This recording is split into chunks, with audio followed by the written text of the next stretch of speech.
कहते हैं जो दिखाई देता है वो हमेशा सच नहीं होता और जो सच होता है वो हमेशा दिखाई नहीं देता।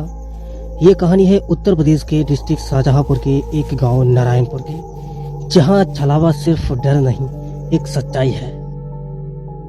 नारायणपुर गांव में आज सुबह तो बड़ी खुशी से हुई है, लेकिन शाम का मंजर क्या होगा किसी को कुछ पता नहीं, क्योंकि आज अमावस्या का दिन है।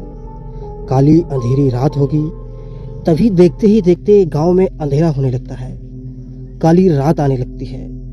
गांव में कुछ लोग एक झुंड में बैठे हुए हैं। वहीं पर एक वृद्ध व्यक्ति बैठे हुए हैं जिनको लोग डमरू बाबा के नाम से जानते हैं। चलो भाई चलो, सभी लोग खिड़की दरवाजे बंद कर करके सो जाओ। अगर कोई बाहर से आवाज आए तो कोई खिड़की दरवाजे मत खोलना। सभी लोग समझ गए ना? बाबा जी, आप ऐसी बात क्यों बोल रहे हैं? वैसे तो हम लोग खूब रात को घूमते हैं, लेकिन आज आप ऐसा क्यों बोल रहे हैं? ये बात कही है एक लड़के ने जिसका नाम है रघु, जो 2-4 दिन पहले नकलों से अपनी पढ़ाई पूरी करके गांव आया है। गांव के बारे में उसको काफी ज्यादा कुछ नहीं पता है। अबे बेटा, जो हमने तुमको बताया है उस पर ध्यान दो। आपको बाहर नहीं निकलना है। जरूरी नहीं, कोई जानवर भी तो हो सकता है। जो बताया है वो समझो, समझ गए? इतनी बात सुनकर गांव के सभी लोग अपने अपने घर चले गए। लगभग रात के 11 बज रहे होंगे। डमरू बाबा के लाख कहने पर भी रघु नहीं माना और अपने गांव के दोस्त समीर के साथ गांव के बाहर निकल पड़ा। अरे भाई रघु, मुझे तो बहुत डर लग रहा है। तुझे पता है ना कि रात के लिए रास्ता सही है? ओए डरपोक, तू भी ना, ये सब पुरानी कहानियां हैं। छलावा वलावा कुछ नहीं होता यार। हाँ रघु, वो बूढ़े दादा कह रहे थे कि इस रास्ते पे जो भी गया है वो कभी वापस नहीं आया है। धीरे धीरे माहौल बदलने लगा, हवा और भी ज्यादा ठंडी होने लगी। ऐसे लगा कि चारों तरफ से सीटियां बज रही हों। जैसे जैसे दोनों दोस्त उस सोने रास्ते पर बढ़ रहे थे, हवा और भी ज्यादा भारी होती गई। तभी समीर को लगा कि किसी लड़की की नाजुक आवाज है, लेकिन बहुत ही डरावनी। अरे रघु रघु, तूने कुछ सुना? यार समीर, क्या सुना? कुछ नहीं सुना हमने। अरे रघु, लड़की की आवाज चारों तरफ जंगल की सुनाई दे रही है। तुझे कुछ सुनाई नहीं दे रहा है? चल भाई भाग चल, मुझे तो बहुत डर लग रहा है। सामने झाड़ियों में एक लाल साड़ी वाली औरत दिखाई दी, लेकिन उसका चेहरा दिखाई नहीं दिया। अरे रघु, वो क्या है भाई, वो क्या है? जैसे ही समीर की चीख निकली, वो औरत गायब हो गई। अबे यार, तुम बड़े डरपोक हो यार। ये सब हमारा तुम्हारा विलम है, कोई नहीं है। चलो यार, तुम बड़े डरपोक हो। और रघु आगे को निकल गया, लेकिन फिर भी समीर को अपने आप पर भरोसा था कि यहाँ पर कोई है। समीर के कानों में दोबारा से धीमी आवाज आने लगी।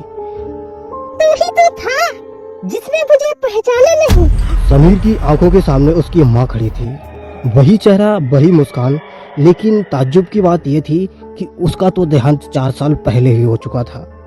अरे माँ माँ, तुम यहाँ क्या कर रही हो? आओ ना बेटा, मेरे पास आओ, मेरे गले लग जाओ। जैसे ही समीर माँ की ओर जाने लगा, माँ का चेहरा जलने लगा। वो एक छलावे में बदल गई और एक पल में ही रघु को उसने दबोच लिया। रघु को अपने दोस्त समीर की चीख सुनाई दी। वो पलटा, उसने देखा कि वहाँ पर कोई नहीं है। समीर जमीन पर पड़ा हुआ है, बिल्कुल बेहोश, और उसका बदन आग से जल रहा है। तभी रघु भी डर गया और अपनी जान बचाने के लिए भागने लगा। रघु अकेला भाग रहा था, तभी उसने देखा कि उसकी मंगेतर अनामिका उसके सामने खड़ी है। लेकिन अचंभे की बात यह है कि अनामिका का एक्सीडेंट में 2 महीने पहले ही देहांत हो चुका था। अनामिका उसे बुलाने लगी। रघु, रघु, मैं वापस आ गई हूँ, और वो भी हमेशा के लिए। नहीं नहीं, ये बिल्कुल झूठ है। अनामिका तो मर चुकी है। तुम दूर हट जाओ, दूर हट जाओ। तभी अनामिका उसके पास आने लगी। रघु पीछे की ओर भागने की काफी कोशिश कर रहा था, लेकिन शायद देर काफी ज्यादा हो चुकी थी। अनामिका पीछे से झपटी और रघु को दबोच लिया। रघु की गंभीर चीख निकली। अगले दिन गांव के कुछ लोग जंगल में टहलने आए। उन्होंने देखा कि जंगल में 2 लाश पड़ी हुई है, जिनके चेहरे कुछ पहचान में नहीं आ रहे। एक तो कुएं के पास में पड़ी है और एक बरगद के पेड़ के नीचे। उनको पहचाना बड़ा मुश्किल था कि ये कौन है। कुछ ही पलों में पता चलता है कि गांव के दो लड़के रघु और समीर गायब हैं। लोगों के दिल में और भी ज्यादा डर बैठ जाता है। शायद ये रघु और समीर की लाश ही तो नहीं। नारायणपुर में अमावस्या का दिन बहुत ही घातक साबित होने लगा।